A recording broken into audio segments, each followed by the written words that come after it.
प्यारे दोस्तों, आइए वास्तविक संख्या की बहुत ही इंपॉर्टेंट टॉपिक को सीखने, समझने और जानने की कोशिश करते हैं। दोस्तों यहाँ देखिए क्या दिया है, अभाज्य गुणनखंड विधि से। किस विधि से? तो अभाज्य गुणनखंड विधि से निम्नलिखित का मसा और लसा ज्ञात करें।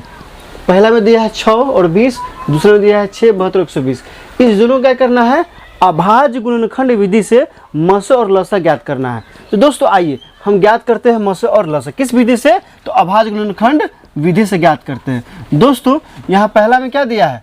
पहला में दिया है 6 दिया है, कितना दिया है? 20 दिया है। तो सबसे पहले क्या करेंगे? इसका अभाज्य गुणनखंड निकालेंगे। तो 6 का अभाज्य गुणनखंड क्या होता है? 2 गुने 3 होता है। अब 6 का निकालिएगा, क्या होगा? 2 और 3 हो जाएगा। फिर आइए 20 का निकालते हैं। तो 20 का क्या होगा?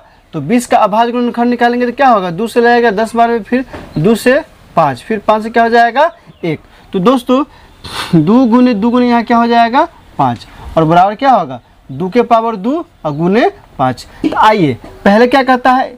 HCF मौसा निकालने के लिए। तो HCF बराबर क्या हो जाएगा? तो दोस्तों हम लोग मौसम में जानते हैं कि मौसम में क्या होता है? मौसम में हम लोग किसको लेते हैं? जो उभयनिष्ठ हो। तो इस दोनों में उभयनिष्ठ गुणनखंड क्या है? आप देख सकते हैं यहाँ 2 है और यहाँ क्या है? यहाँ भी 2 है। ठीक है, तो 2 लेंगे। इसके अलावा कोई उभयनिष्ठ है? 3 यहाँ तो इसमें नहीं है, 5 यहाँ तो इसमें नहीं है। तो दोस्तों यहाँ हम क्या लेंगे? 2 लेंगे, और 2 के बाद पावर यहाँ 1 है, पावर यहाँ 2 है। तो कौन सा घात लेंगे? तो सबसे बड़ा वाला घात। अगर मसा किससे कहते हैं या लसा किससे कहते हैं आप नहीं जानते हैं, या और अच्छी बेहतर तरीके से सीखना चाहते हैं, तो डिस्क्रिप्शन में लिंक है, नीचे लिंक दिया गया है, वहाँ जाकर क्लिक कीजिए और मसा और लसा को बेहतर तरीके से सीखिए और जानिए। तो दोस्तों यहाँ आप देखिए, यहाँ 1 पावर, यहाँ 2 पावर। पावर कितना लेना है? 2 लेना है। इसका तो कोई कॉमन है नहीं, तो यहाँ क्या हो जाएगा? 2 के पावर 2 कितना हो जाएगा? 4। ये हमारा हो गया मौसा। फिर हम क्या निकालना है? LCM निकालना है। तो लसा लेंगे। तो लसा में क्या दोस्तों? दोनों 2 यहाँ भी है, 2 यहाँ भी है, तो 2। तो 2 के पावर यहाँ 2 है, 2 के पावर यहाँ क्या? 1 है। दोस्तों यहाँ क्या होगा? यहाँ 2 के पावर 1 लेना है, सबसे छोटा वाला घात लेना है। कौन सा लेना है? तो सबसे छोटा वाला घात। तो यहाँ 2 के पावर 1 कितना हो जाएगा? 2 हो जाएगा। क्या हो जाएगा? 2 हो जाएगा। यहाँ 2 के पावर 1 है, 2 के पावर 2 है, तो कौन सा घात लेंगे? तो बड़ा वाला घात लेंगे।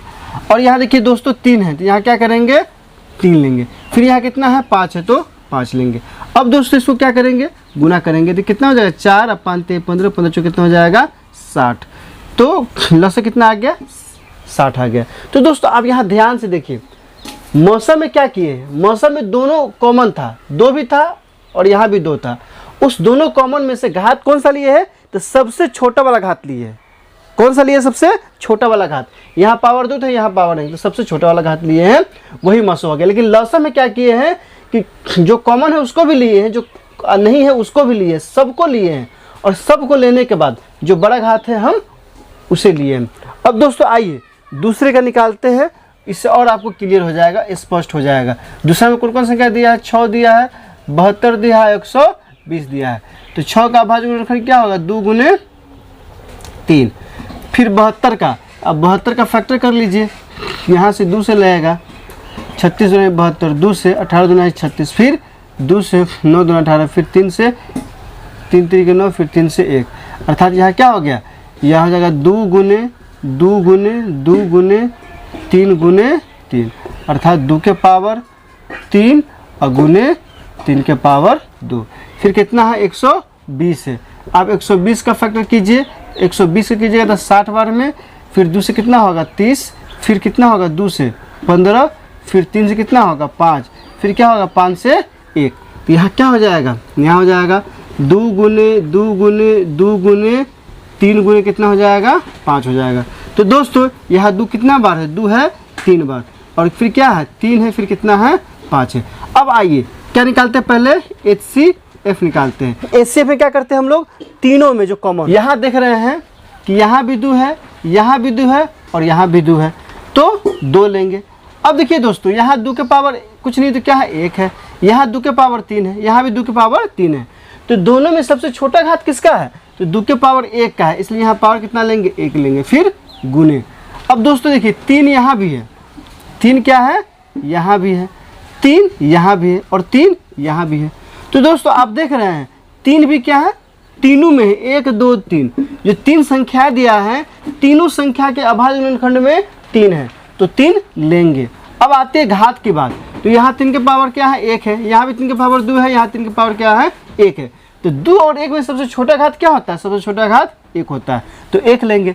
इसके अलावा क्या है 5 तो इसमें है, न इसमें है और नहीं इसमें है। तो दोस्तों अब इस दोनों को गुना कर देंगे तो कितना हो जाएगा 3 दूना ही 6। आइए दोस्तों फिर मौसा निकालते हैं, लौसा निकालते हैं, LCM। तो दोस्तों LCM में क्या करते हैं हम लोग, वो सब लेते हैं जो दोनों में होता है उसको भी लेते हैं और जो नहीं होता है उसको भी लेते हैं। तो 2 यहाँ भी है, 2 यहाँ भी है, 2 यहाँ भी है, तो 2 तो लेंगे ही। लेकिन दोस्तों लौसा में क्या करते हैं, जो सबसे बड़ा घात है उसको लेते हैं।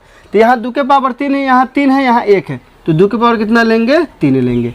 फिर गुने 3 तो लेंगे ही, चूँकि इसमें भी है, इसमें भी है, इसमें भी है और इसमें भी है और इसमें भी है, और पावर क्या है 1 है और 2 है, तो बड़ा पावर क्या है 2 है, तो हम यहाँ क्या करेंगे यहाँ भी पावर 2 लेंगे।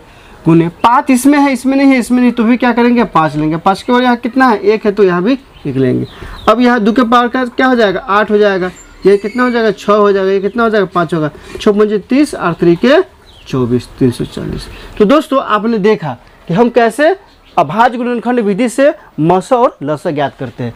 अब बस इतना ही ध्यान रखिएगा कि मौसा में जो उभयनिष्ठ होता है वही लेते हैं और सबसे छोटा वाला घात लेते हैं। लौसा में क्या है कि उभयनिष्ठ है उसको भी लेते हैं, जो नहीं है उसको भी लेते हैं और सबसे बड़ा घात लेते हैं। इस तरह से कोई किसी तरह की दिक्कत हो तो आप कमेंट सेक्शन में लिख के बता सकते हैं। बहुत बहुत शुक्रिया।